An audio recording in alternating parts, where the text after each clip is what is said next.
Dahidiu a London awakening. The sound of silk being woven fills the narrow streets of Spitalfields this autumn morning in 1768. Click, thrum, click, thrum.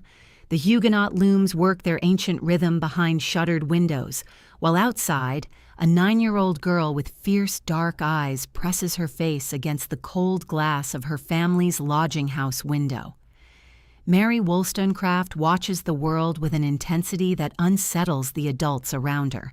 She sees everything. The way the silk merchants hurry past with their precious bolts of fabric, the tired faces of the weavers' wives carrying water from the communal pump, the stray dogs that know exactly which doorsteps might yield scraps. But what captures her attention most this morning is something else entirely. Across the courtyard, through another window, she glimpses the interior of the French family's home. Books, shelves and shelves of them, their leather spines catching the pale London light. She has never seen so many books in one place. In her own home, there are perhaps 3. A Bible, her father's farming manual, and a collection of sermons that no one ever reads. Mary, come away from there. Her mother's voice carries the particular weariness of a woman who has moved her family too many times to count. Elizabeth Wollstonecraft appears in the doorway, her once fine dress now mended in several places, her hands already stained from the morning's washing. "Your father will be wanting his breakfast." But Mary doesn't move immediately. She's counting the books in that distant window, trying to imagine what secrets they might hold. Stories, perhaps, or maps of places far from this cramped corner of London. Or maybe, and this thought makes her heart race, maybe they contain the answers to all the questions that burn inside her mind. "Why can't I learn French like the neighbor children?" she asks, still staring across the courtyard. Her mother's sigh speaks volumes. "Because we are not French, Mary. We are English, and we are practical people." Practical. Mary has begun to hate that word. It seems to close doors rather than open them. It means no French lessons, no drawing masters, no music teachers.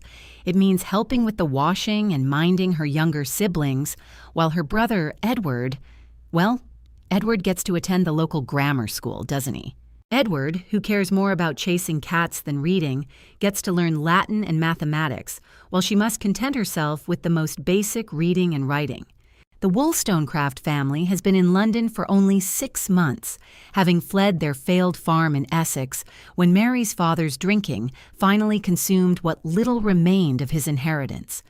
Edward John Wollstonecraft had once been a prosperous weaver, but prosperity and her father, Mary has learned, do not keep company for long.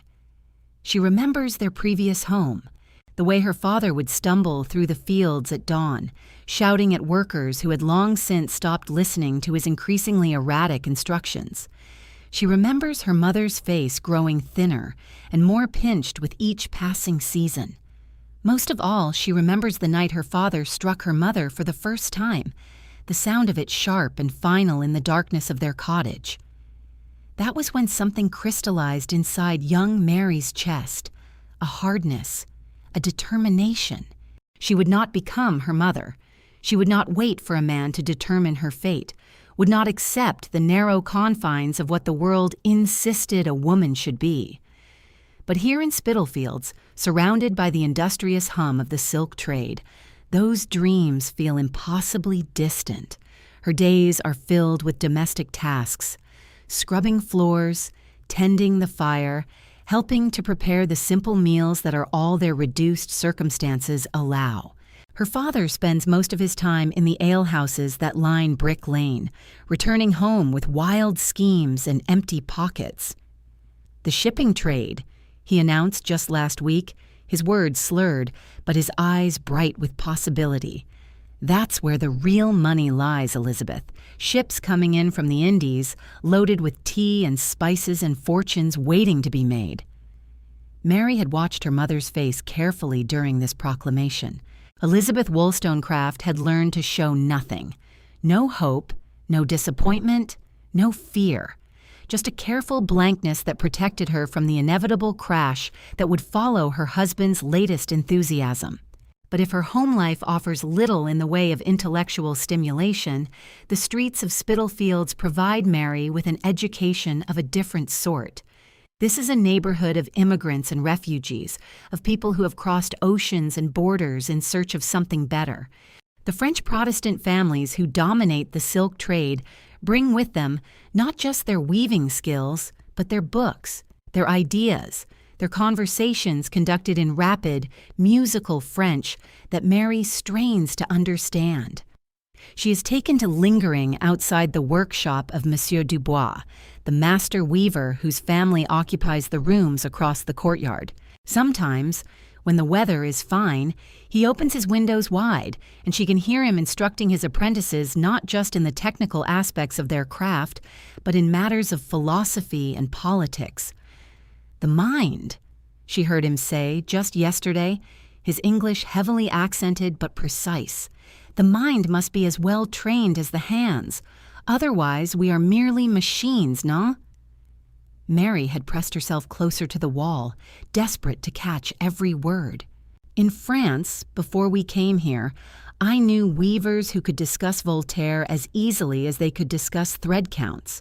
Knowledge is not the privilege of the wealthy alone." These words lodged themselves deep in Mary's consciousness. Knowledge is not the privilege of the wealthy alone. If that is true, if that is really true, then perhaps there is hope for a girl like her after all. She begins to devise small rebellions. When her mother sends her to market, she takes the longer route that leads past the bookseller's stall near Christ Church. She cannot afford to buy anything, but she can read the titles, can sometimes glimpse a few lines of text when the seller is distracted with other customers. She befriends Sarah, the daughter of a neighboring family, whose father works as a clerk and has taught his daughter to write a fine hand. In exchange for helping Sarah with her household chores, Mary receives informal lessons in penmanship and basic arithmetic. Most importantly, she discovers the small lending library that operates from the back room of a coffee house on Commercial Street. For a few pence per month, money she carefully saves from the small coins her mother occasionally gives her for errands, she can borrow books, real books, stories and histories and volumes of poetry that transport her far from the cramped confines of her daily existence. It is through these borrowed books that Mary first encounters ideas that will shape the rest of her life. She reads about women in other times and places who refuse to accept the limitations imposed upon them. She learns about queens who ruled in their own right, about female scholars in ancient times, about women who disguise themselves as men to join armies or attend universities. These stories kindle something dangerous in her young mind. If other women have found ways to transcend the boundaries of their gender, why should she be different?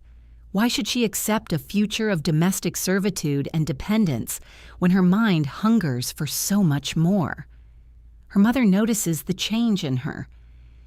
"You're becoming too serious, Mary," Elizabeth warns one evening as they sit mending by candlelight. "Men don't care for serious women. You must learn to be lighter, more pleasing."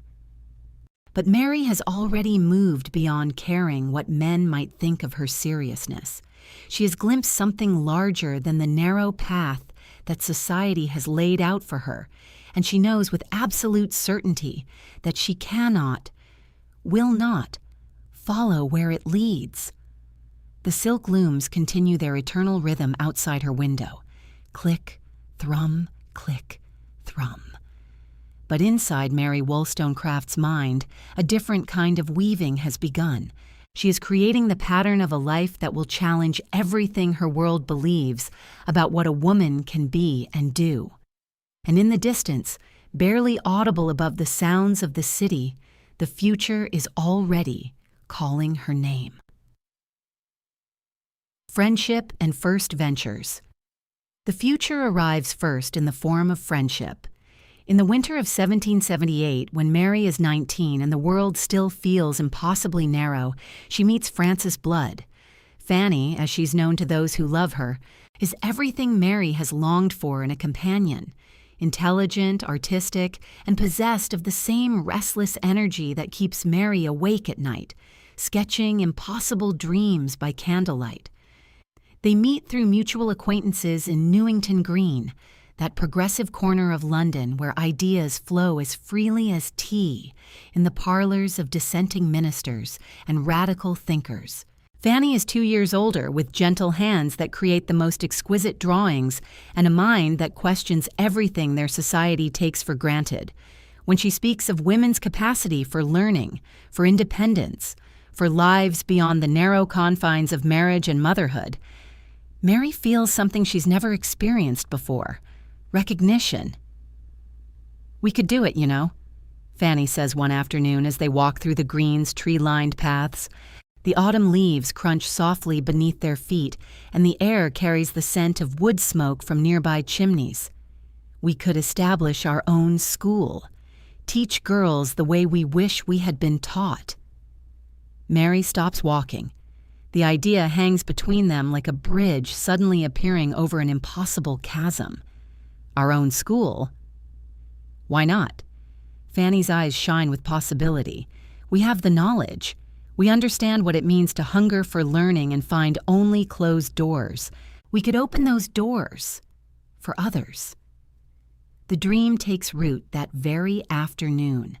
They spend hours walking the quiet streets of Newington Green, their voices low and urgent as they plan. They will create a place where young women can learn not just needlework and French, but history and philosophy, mathematics and natural science, where questions are encouraged rather than silenced, where the mind is nurtured as carefully as the spirit. But dreams, Mary learns, require more than passion. They require money, reputation, and the kind of social connections that two young women of modest means struggle to obtain. The months that follow are filled with careful negotiations, borrowed funds, and the delicate work of convincing parents that their unconventional approach to education will benefit their daughters rather than ruin them. They find their opportunity in the spring of 1784. A small house becomes available on the Green itself, with rooms that could serve as classrooms and living quarters both. The rent is manageable if they're careful, if they take in enough students, if they live simply and pour every penny back into their venture. Mary stands in the empty front parlor on the day they sign their agreement, sunlight streaming through tall windows that face the Green's ancient trees. The room smells of beeswax and possibility.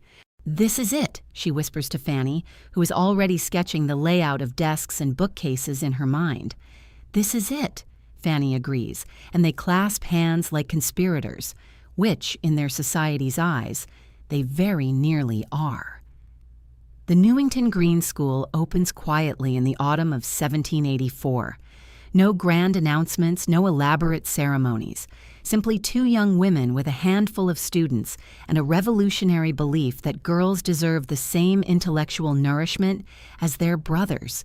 Their first pupils are the daughters of local tradesmen and progressive thinkers, girls whose parents share their vision of education as something more than mere accomplishment.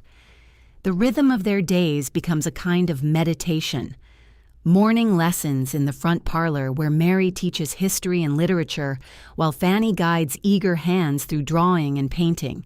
The sound of young voices reading aloud, discussing ideas, asking the kinds of questions that make Mary's heart sing with recognition. These girls are hungry for knowledge in the same way she is still. In the afternoons, they take their students walking on the Green itself.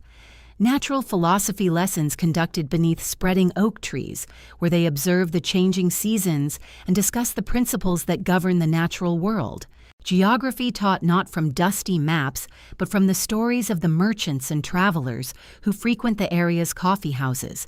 History that includes the lives of women, the struggles of the poor, the complex realities that traditional education so carefully omits. Miss Wollstonecraft, one of her students asks during a particularly animated discussion of ancient civilizations, "Why don't other schools teach us these things?" Mary pauses, considering her words carefully. The girl is perhaps 14, bright-eyed and earnest, deserving of honesty. Because, she says finally, many people believe that women's minds are too delicate for serious study. We are here to prove them wrong, not through argument but through example. The evenings belong to preparation and reflection. Mary and Fanny sit by the fire in their modest sitting room, planning lessons and discussing their students' progress. Sometimes they read aloud to each other. Works by writers who share their vision of human potential. Mary Catherine Macaulay's Histories, which dare to include women as active participants in the great events of their times. The philosophical writings of Dr. Richard Price, their neighbor and supporter, who believes in the fundamental equality of all rational beings. "Do you think we're making a difference?" Fanny asks one evening in late winter, when the wind rattles the windows and the fire burns low in the grate. Mary looks up from the essay she's been grading, a thoughtful piece by one of their students on the role of education in creating a more just society. "Listen to this," she says, and reads aloud the girl's conclusion. "If we are to build a better world, we must begin by believing that all minds, regardless of the bodies that house them, deserve the chance to flourish." They sit in comfortable silence for a moment, the weight of their responsibility and their privilege settling around them like a warm shawl. They are doing more than teaching young women to read and write and think. They are nurturing a generation that will question, that will demand more from the world than their mothers were allowed to expect. The challenges are constant, of course. Money is always tight, and some parents withdraw their daughters when the education proves more rigorous than they anticipated. The local gossips whisper about two unmarried women living independently, running a business, filling young girls' heads with dangerous ideas about their own capabilities. But there are victories, too. Students who arrive timid and uncertain, who gradually discover their own voices and learn to use them. Parents who initially approach the school with skepticism, who become advocates when they see their daughter's confidence and knowledge grow. The quiet satisfaction of knowing that they are planting seeds that may not flower for years, but that will eventually transform the landscape of what women believe possible. As spring returns to Newington Green, Mary often finds herself standing at the classroom window during quiet moments, watching her students walk beneath the flowering trees. They move differently now than when they first arrived. Heads higher, steps more purposeful. They carry themselves like young women who know their minds matter, who have tasted the intoxicating freedom of intellectual discovery. The silk looms of Spitalfields seem very far away now. This is the life Mary has woven for herself, thread by careful thread, choice by deliberate choice. Not the life society planned for her, but the one she dared to imagine on those long-ago nights when the future seemed impossibly distant. And it is only the beginning. Daseits, a governess in Ireland. But beginnings, as Mary will soon discover, often arrive disguised as endings. The school at Newington Green, despite its promise and the bright futures it nurtures, cannot survive the harsh mathematics of survival. Bills accumulate like autumn leaves. Creditors grow impatient. And the dream that seemed so solid begins to shimmer like morning mist. The decision comes not as a dramatic collapse, but as a quiet recognition of reality. Mary finds herself standing once again at a crossroads, watching her carefully constructed world dissolve around her. Yet there is no bitterness in her acceptance, only the steady resolve of someone who has learned that life rarely unfolds according to plan. When the opportunity arrives through a mutual acquaintance, a position as governess to the children of Lord and Lady Kingsborough in Ireland, Mary sees it for what it is. Not a step backward, but a different kind of education entirely. The journey across the Irish Sea feels like crossing into another world. The ship rocks gently beneath gray skies, and Mary stands at the rail watching the familiar coastline of England fade into memory. She carries little with her, a trunk of books, her writing materials, and something more valuable than either, the unshakable knowledge of her own worth. Ireland unfolds before her in shades of green she never knew existed. Rolling hills stretch toward horizons that seem to breathe with ancient secrets. The very air feels different here, thicker somehow, weighted with stories that stretch back through centuries of joy and sorrow. Mitchelstown Castle rises from this landscape like something conjured from a fairy tale. Its stone walls speak of power accumulated over generations, of wealth so established it no longer needs to announce itself. Mary's carriage crunches along the gravel drive, past manicured gardens where peacocks strut with casual arrogance. The contrast is immediate and jarring. Where Newington Green was modest and purposeful, the Kingsborough estate sprawls with careless abundance. Servants hurry through corridors lined with portraits of stern-faced ancestors. Crystal chandeliers catch the light from tall windows, scattering rainbows across polished floors. Lady Kingsborough receives Mary in a drawing room that could house 3 families comfortably. She is younger than Mary expected, perhaps 25, with the pale beauty of someone who has never known want. Her dress is silk, real silk, not the rough weave Mary remembers from her father's workshop, and it rustles softly as she moves. "Miss Wollstonecraft," Lady Kingsborough says, her voice carrying the musical lilt of Irish aristocracy. "We hope you will find your situation here agreeable." The children are introduced one by one. Margaret, the eldest at 14, watches Mary with intelligent eyes that remind her of her former students. There is something in the girl's expression, a hunger that wealth cannot satisfy, a restlessness that fine clothes cannot contain. Mary's quarters are comfortable, far more so than anything she has known. A sitting room with windows overlooking the gardens, a bedroom with a 4-poster bed draped in heavy curtains. Yet comfort, she discovers, can be its own kind of prison. The days establish their rhythm quickly. Lessons in the morning, French, literature, history, presented in careful doses deemed appropriate for young ladies of quality. Walks in the afternoon through grounds so vast that the castle becomes a distant speck on the horizon. Evenings in the library, and oh, what a library it is. The Kingsborough collection spans 3 rooms, floor-to-ceiling shelves lined with leather-bound volumes that few hands have touched. First editions of Shakespeare rest beside philosophical treatises. Travel accounts from distant lands share space with botanical studies illustrated in precise detail. It is a treasure house of human knowledge, and Mary has access to it all. She discovers Rousseau here, his radical ideas about education and society hidden in plain sight among respectable volumes.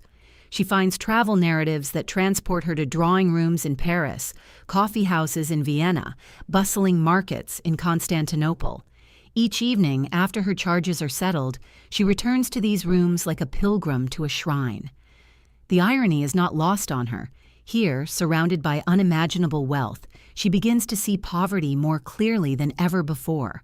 Not the obvious want of empty bellies or threadbare clothes, but the subtler deprivation that touches even the privileged. Lady Kingsborough, for all her beauty and refinement, moves through her days like a sleepwalker. She has been educated just enough to be ornamental, but not enough to be interesting, even to herself.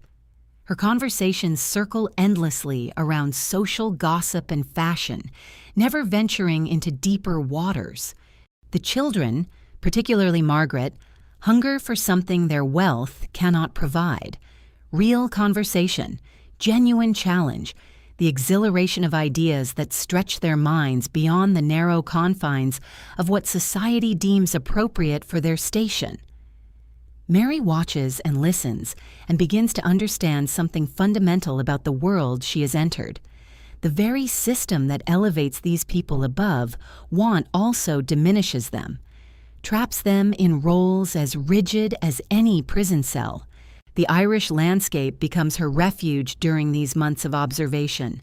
She takes long walks across the countryside, past stone cottages where tenant farmers eke out livings on land their ancestors have worked for generations.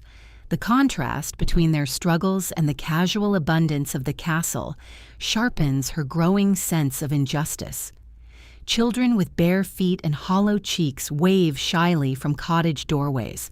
Women bend over washing in streams that run clear and cold from the hills. Men work fields with tools their grandfathers used, their faces weathered by wind and worry. Yet there is dignity here too, a different kind of wealth that cannot be counted in coins or measured in acres. These families know who they are, understand their place in the ancient rhythms of planting and harvest, of birth and death and renewal. Mary begins to see the threads that connect all these lives, her own included.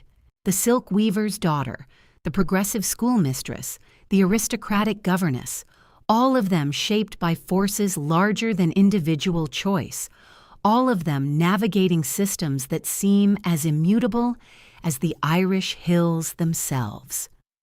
But systems, Mary begins to understand, are made by human hands. And what human hands create, human minds can reimagine. In the quiet hours before dawn, when the castle sleeps and even the servants have not yet stirred, Mary sits by her window and writes. Letters to friends, observations about her charges, fragments of ideas that will someday grow into arguments that shake the foundations of accepted wisdom. The pen moves across paper with growing confidence. Each word is a small act of rebellion against the notion that some thoughts are too dangerous for a woman's mind to hold. Each sentence builds toward a vision of a world where intelligence knows no gender, where opportunity extends beyond the accidents of birth. Margaret Kingsborough often finds excuses to linger after lessons, hungry for the kind of conversation that treats her as a thinking being rather than a decorative object. In these moments, Mary sees her younger self, that girl in Spitalfields who pressed her nose against windows of possibility. "What do you think, Miss Wollstonecraft?" Margaret asks one afternoon, her voice barely above a whisper. "About women, about what we might become?" The question hangs in the air between them, weighted with all the unspoken longings of a generation raised on limitations. Mary chooses her words carefully, knowing that ideas, once planted, can grow in the most unexpected directions. "I think," she says slowly, "that we might become anything we have the courage to imagine." London's literary embrace. The seeds of possibility, once planted, would soon find fertile ground in the most unexpected place, the heart of London's literary world. Mary's return to the capital comes not as the uncertain girl who once wandered Spitalfields, but as a woman shaped by experience and sharpened by purpose. The city welcomes her differently now, its streets no longer seeming quite so vast, its opportunities no longer entirely out of reach. She carries with her the lessons learned in drawing rooms and schoolhouses, the quiet confidence earned through small victories and necessary defeats. Joseph Johnson's publishing house on St. Paul's Churchyard becomes her sanctuary. Here, among the towering shelves of manuscripts and the constant rustle of turning pages, Mary discovers a world where ideas matter more than bloodlines, where the quality of one's thoughts carries more weight than the quality of one's gown. Johnson himself proves to be an unexpected ally, a man whose radical sympathies run as deep as his business acumen.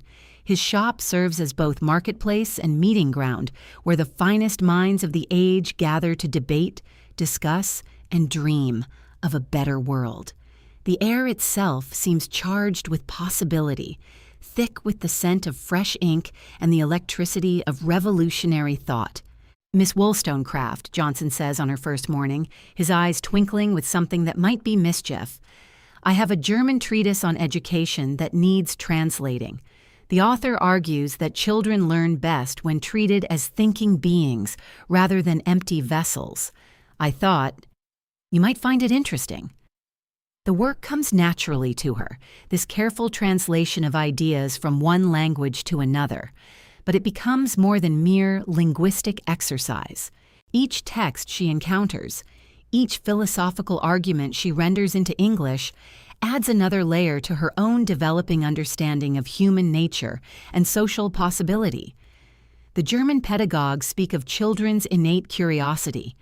The French philosophers debate the origins of inequality. The English radicals question the divine right of kings. And Mary, bent over her desk in the quiet hours before dawn, begins to see the connections between all these separate streams of thought. Her pen moves steadily across the page, transforming foreign concepts into familiar words, but also transforming herself in the process. Each translation becomes a conversation with ideas that challenge everything she once accepted without question. Why should birth determine destiny? Why should gender limit possibility? Why should tradition triumph over reason? The publishing house bustles with activity throughout the day. Printers arrive with proofs, their hands stained black with ink. Authors pace the narrow aisles, clutching manuscripts and wearing expressions of hope tinged with terror. Booksellers haggle over orders, while customers browse the latest offerings, their fingers trailing along leather spines in search of enlightenment or entertainment. Mary finds herself at the center of this literary whirlwind, no longer merely observing but actively participating. Johnson values her opinion, seeking her thoughts on manuscripts and her advice on which foreign works might find an English audience.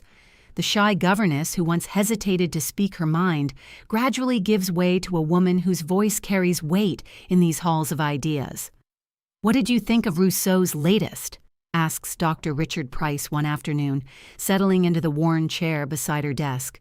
The elderly minister has become something of a mentor, his gentle questions encouraging her to examine her own beliefs more closely. "Brilliant in parts," Mary replies, not looking up from her work. "Maddening in others.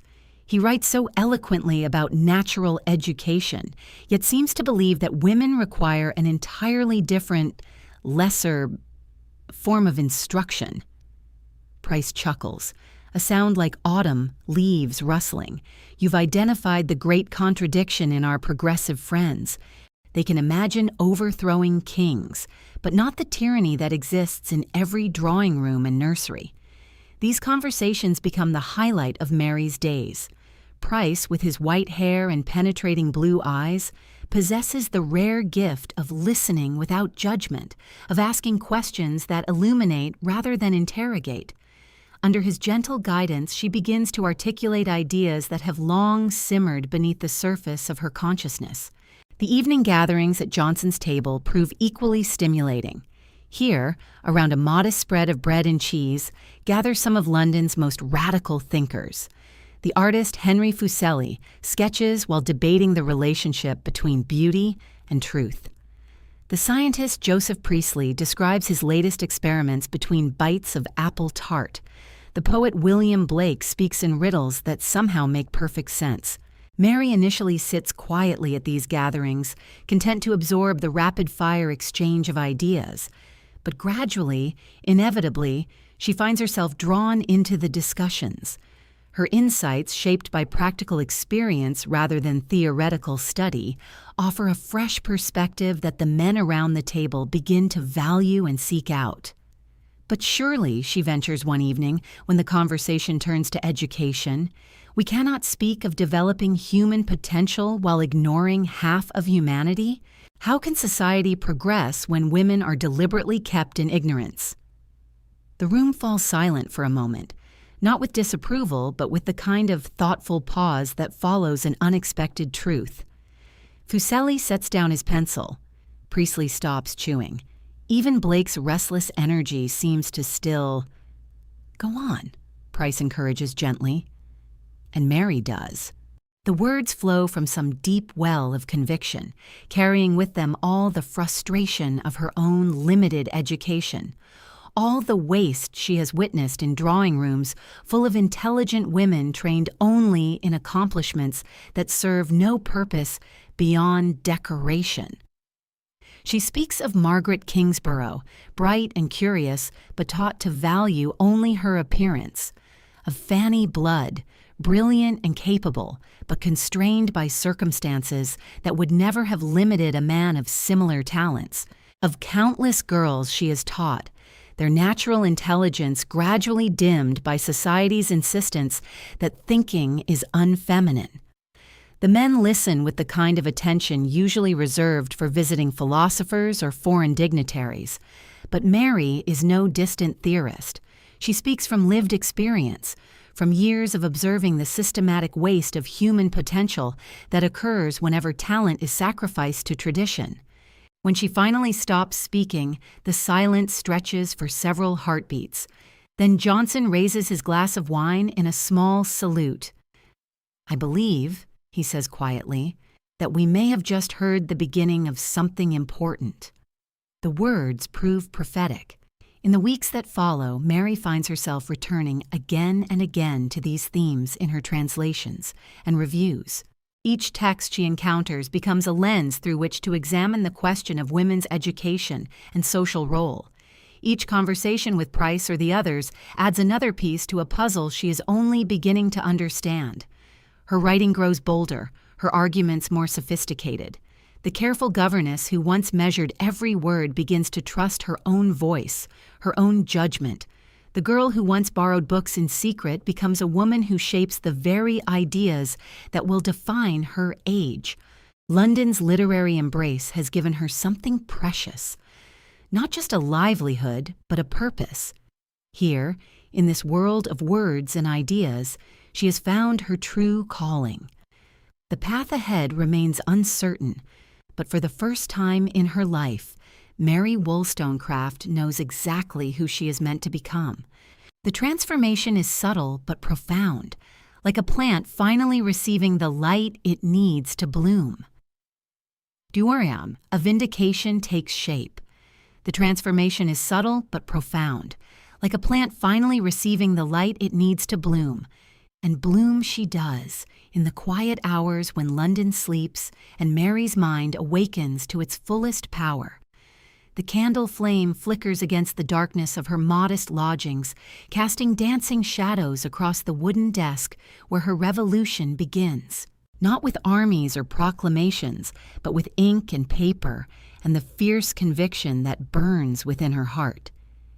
She writes in the deep hours of night, when the city's noise fades to whispers and her thoughts can flow uninterrupted. The quill feels alive in her fingers, a tool of transformation as powerful as any sword. Each stroke across the page carries the weight of centuries of silence, the accumulated wisdom of countless women whose voices were never heard. The ink spreads like liquid courage, dark and permanent against the cream-colored paper that will carry her words into the world.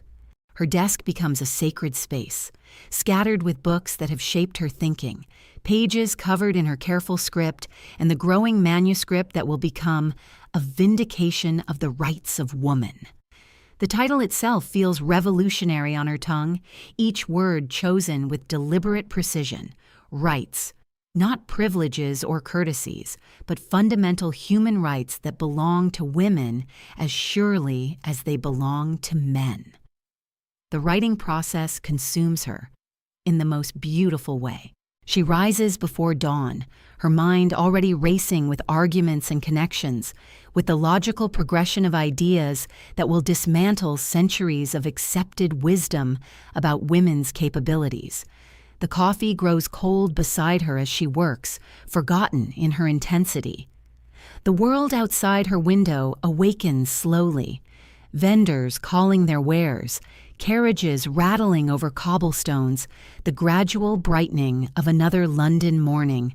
But Mary remains absorbed in her work, building her case word by careful word. Her central argument takes shape like a cathedral of logic, each chapter a pillar supporting the grand structure of her vision. Women, she writes, are not naturally inferior to men. They have been made to appear so by a society that denies them education, that encourages them to focus on appearance rather than substance. that treats them as ornamental beings rather than rational creatures capable of growth and achievement. The quill scratches steadily across the page as she develops this theme. It is justice, not charity, that is wanting in the world. The words flow from a place of deep conviction, each sentence crafted to convince not through emotion alone, but through the power of reason itself. She believes absolutely in reason as the great equalizer, the faculty that, properly cultivated, can elevate any human being regardless of their birth or circumstances. Education becomes the cornerstone of her argument, not the superficial accomplishments that society offers to women of means, but genuine intellectual development. She envisions schools where girls would study mathematics and science, philosophy and literature, where they would develop their minds as fully as boys develop theirs. The vision is so clear in her imagination that she can almost see these future classrooms, filled with young women engaged in serious study, their faces bright with the joy of learning. Her own hunger for knowledge infuses every page. The memory of those early years when books were precious and rare, when she had to steal moments for reading and thinking. No other girl should have to fight so hard for what should be freely given. No other woman should have to apologize for her intelligence or hide her ambitions behind a mask of feminine compliance. The candle burns lower as the night progresses, wax pooling at its base, but Mary's energy never flags. She pauses occasionally to sharpen her quill or to consult one of the books spread around her. Mary Astell's earlier writings on women's education, the philosophical works that have shaped her thinking about human nature and social justice. Each reference strengthens her argument, each citation adds weight to her revolutionary claims. She writes about the damage done by society's expectations, how women are encouraged to be pleasing rather than thoughtful, decorative rather than useful. The waste of human potential appalls her. All those brilliant minds left to atrophy. All those capable hands kept busy with trivial pursuits while the great work of the world goes undone. Her words carry both anger and hope. Anger at the injustice, hope for what could be transformed. The manuscript grows thicker with each passing night, page after page of careful argument, passionate conviction tempered by logical structure. She knows the risk she is taking, that her words will be dismissed, attacked, ridiculed by those who benefit from the current system. But she also knows that change begins with someone willing to speak truth, regardless of the consequences. Her writing hand cramps sometimes from the intensity of her work, but she flexes her fingers and continues. The physical act of writing becomes a meditation. The rhythm of the quill against paper, the careful formation of each letter, the satisfaction of completing another paragraph, another page, another chapter in what she hopes will become a new understanding of human potential. The fire in the grate burns low, casting a warm glow over her workspace. Outside, London sleeps. But inside this small room, a revolution takes shape in the most quiet and persistent way possible. Mary pauses to read over what she has written, her voice soft in the stillness as she speaks the words aloud, testing their rhythm, their power, their ability to convince and inspire. She thinks of Fanny Blood, dear Fanny who believed so fiercely in education for women. She thinks of her students at Newington Green, their eager faces as they discovered new ideas. She thinks of the Kingsborough daughters, trapped by their privilege just as surely as poor girls are trapped by their poverty. All of them deserve better. All of them deserve the chance to become fully themselves. The vindication she writes is not just for women of her own time, but for generations yet to come. Daughters and granddaughters who might grow up in a world where their minds are valued as highly as their beauty, where their contributions are welcomed rather than merely tolerated. The vision sustains her through the long hours. A future where the accident of gender no longer determines the boundaries of a life. As dawn approaches, Mary sets down her quill and stretches her tired shoulders. The manuscript lies before her, not yet complete, but substantial enough to feel the weight of its potential impact. She has found her voice at last, not the tentative whisper of a young governess, but the clear, strong call of a woman who knows her worth and demands that the world recognize it too. The work continues, page by page, argument by argument, building toward a future she may never see but refuses to stop believing in. Echoes of revolution, seeds of change. The work continues, and in the months that follow, Mary finds herself walking through London streets with a different kind of awareness, as if she can see beneath the surface of things to the currents of change flowing just below. The manuscript grows steadily, each chapter building upon the last, each argument strengthening her conviction that the world she envisions is not merely possible, but inevitable. On these evening walks, she notices things she might have missed before. The way a young woman hurries past with books tucked beneath her shawl, stealing moments for learning between household duties. The determined set of a mother's shoulders as she teaches her daughter to read by candlelight in a shop window. These small acts of quiet rebellion feel connected to her work, threads in a tapestry she is helping to weave. The city itself seems to pulse with potential. In the coffee houses where ideas flow as freely as the dark brew, in the print shops where pamphlets and books carry revolutionary thoughts to eager minds, in the very cobblestones worn smooth by countless feet, walking toward futures their grandmothers could never have imagined. Mary feels herself part of something larger, a movement that began long before her and will continue long after. At Joseph Johnson's publishing house, the conversations grow more animated as word of her project spreads through their circle of radical thinkers. She finds herself at the center of debates that would have intimidated the young governess she once was. But now she speaks with the authority of someone who has found her calling. Her voice carries the weight of all the silenced women who came before and the hope of all those who will come after. William Godwin begins appearing more frequently at these gatherings. Drawn, he tells her, by the clarity of her thinking and the boldness of her vision. Their conversations stretch long into the evening, two minds meeting across the divide of conventional expectation to explore ideas that challenge everything their society holds sacred. In his presence, she feels the rare gift of being understood. Not as a curiosity or an exception, but as an equal. Their intellectual connection deepens through letters and late-night discussions, each recognizing in the other a kindred spirit committed to the radical notion that human beings might be perfectible through reason and education. When Godwin speaks of his own work on political justice, Mary sees how their ideas complement and strengthen each other. Two voices joining in harmony to call for a more rational, more just world. The manuscript continues to grow. No longer the desperate outpouring of a woman fighting for recognition, but the careful, methodical construction of an argument that will stand the test of time. Each page reflects hours of thought, revision, and refinement. Mary's commitment to presenting her case with such clarity and logic that even her harshest critics will be forced to engage with her ideas rather than dismiss them. In quieter moments when the work feels overwhelming and the resistance seems insurmountable, Mary returns to the memory of her students at Newington Green, their eager faces as they grasped concepts their society insisted they could never understand.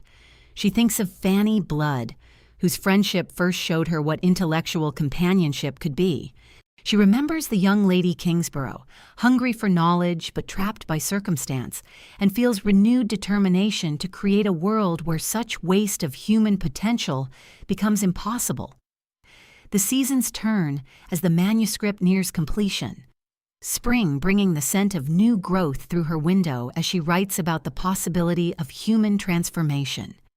Summer light stretching long across her desk as she argues for women's capacity for reason. Autumn leaves falling like old prejudices as she builds her case for educational reform. Each season seems to echo the cyclical nature of progress, slow perhaps, but as inevitable as the turning of the earth. When the final pages are written and the manuscript lies complete before her, Mary feels a profound sense of accomplishment mixed with anticipation. She knows the work will face fierce opposition, that critics will attack not only her ideas, but her right to express them. Yet she also knows that truth, once spoken clearly, has a way of taking root in even the most resistant soil.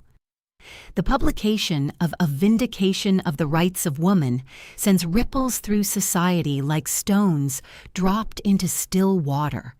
Some circles growing wider and stronger, others meeting obstacles that cause them to fragment and reform.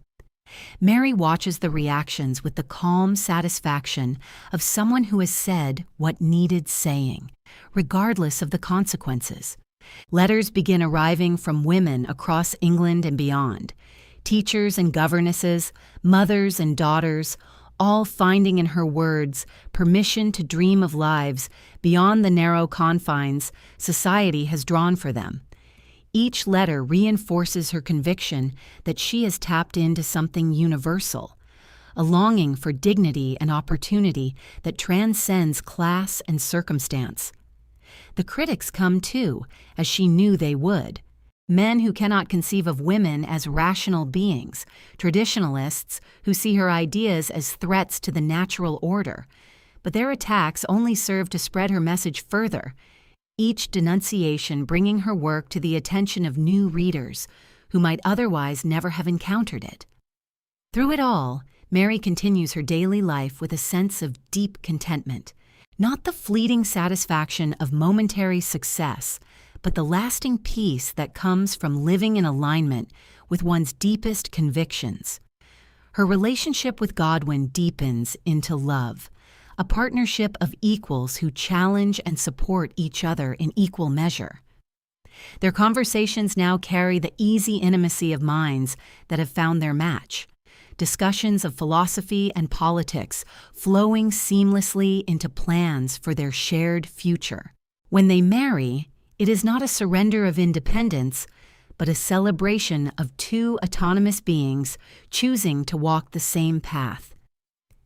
Even as her personal happiness grows, Mary never loses sight of the larger mission, the transformation of society that will require not just her efforts, but those of countless others.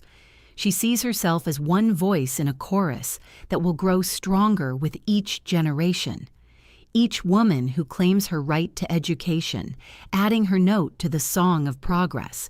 In the evenings now, she often walks along the Thames, watching the river flow steadily toward the sea, carrying with it the debris of the old world and the seeds of the new.